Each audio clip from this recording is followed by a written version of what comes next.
Sunday in Oakland. Yesterday, Tom Brady said he's confident, though, that the Patriots will bounce back. Take a listen to Tom.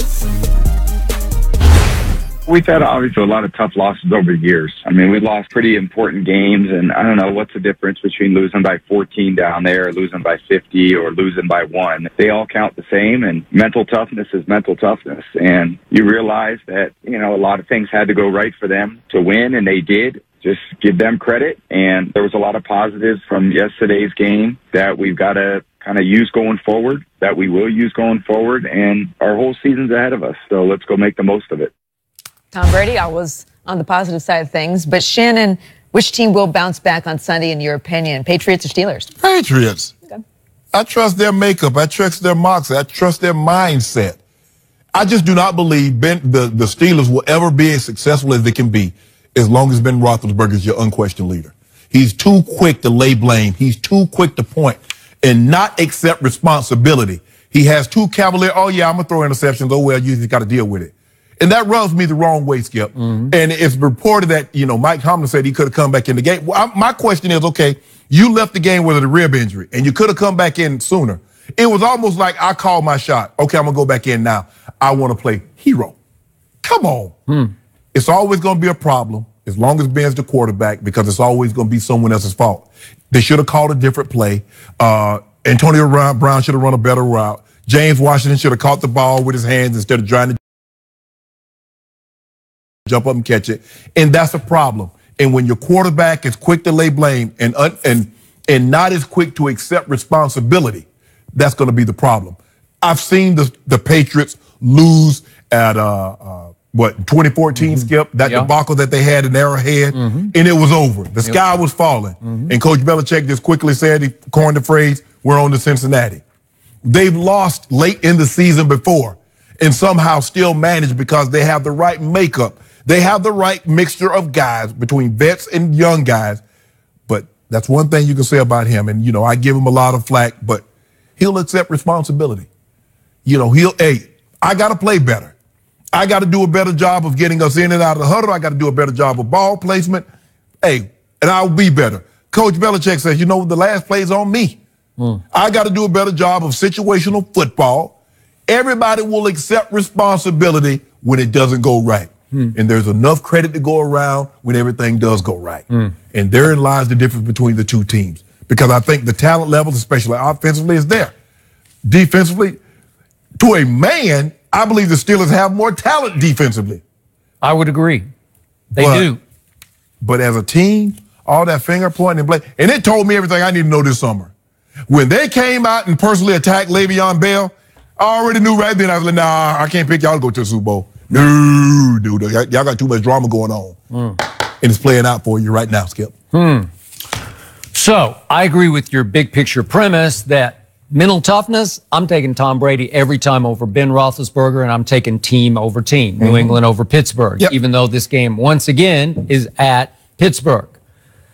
I just do not trust Bill Belichick's defense this year. It is below average, and I'm being nice when I say that.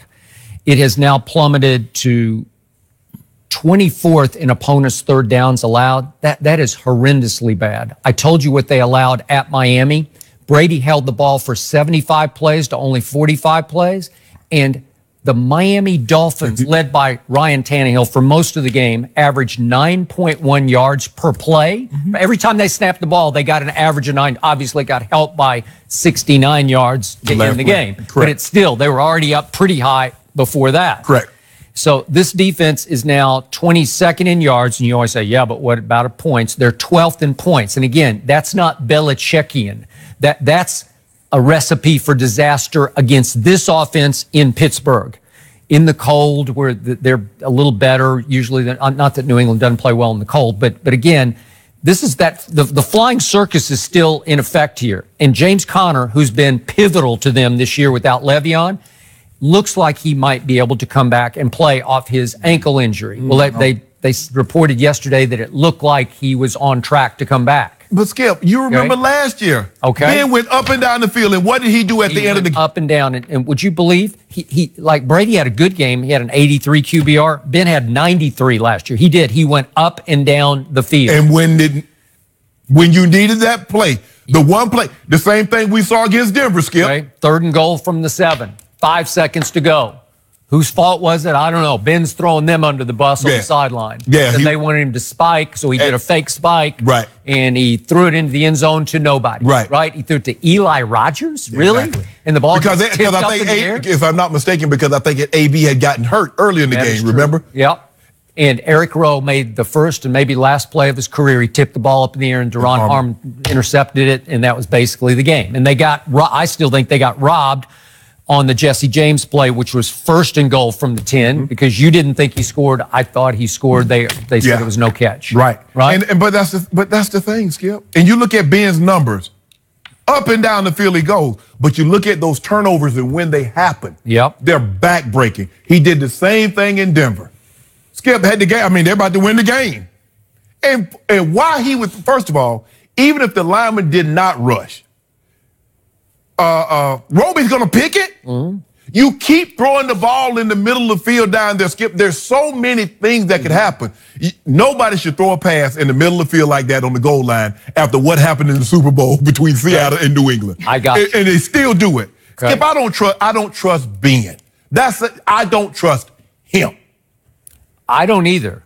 But I really, really don't trust Belichick's defense against Ben in this game, because you want to talk about do or die. Right. Maybe for Mike Tomlin, maybe. I don't know that, but it just seems like it's all teetering, right? But remember what's left for them. Next week, they have to go to New Orleans. They get the Bengals at home to finish. But, man, this is like do or die. They're 7-5-1. They have a half-game lead in the division over Baltimore. Really? So has Tom Brady owned them there? Yeah, he has. He's 11-2 lifetime against Pittsburgh. He's 30 touchdowns to 4 interceptions lifetime against Pittsburgh. He's 6-2 overall at Pittsburgh. 6-2. Well, that's just horrendously bad. But can he overcome? I thought he would. It looked like he had won the game in spite of his defense at Miami. And again, we come back to what the great Michael Irvin said yesterday. He made a great point about the Dolphins. They're division rivals, and at Miami, they just believe that somehow, some way, they're going to pull out some crazy win over New England. And that's their Super Bowl. Okay. They get bragging rights, Skip. Okay. And similarly, it seems like New England, even though they're not division rivals, they're AFC rivals. It just seems like every time they go to Pittsburgh, they just think, we'll figure this out because he's going to throw it to us at some point. I think the thing that's really hurt Coach Belichick's defense, Skip, they don't have that one guy. They don't? They had it. Chandler Jones was the one guy could get home, and if you look at what he's done since he's been in Arizona, Skip, I agree. He's gone to the Pro Bowl. He's been an All-Pro. He's the one guy.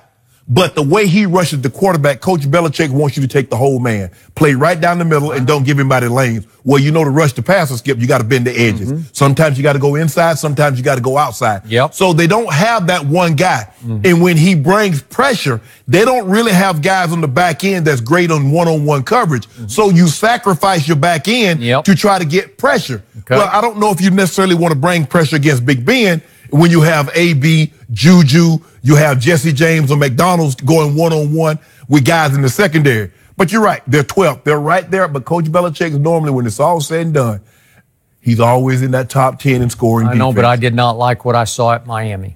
I did not. This is the time of year you need to take off, and they threw it in reverse. And hold on. They'll be just fine. You got Tom Brady. You told me they got to go. No. He didn't look. Did he? I just want to know. I want you to answer me this. Did he look goatish to you on Sunday? Yep, he did.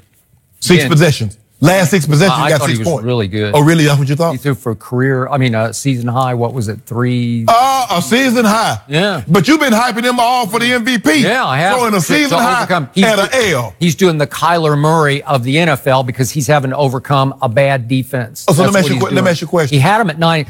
They should be, what are they, 9-4? They should be 10-3. 10-3 with that defense? So let me get this right. So let me get this right.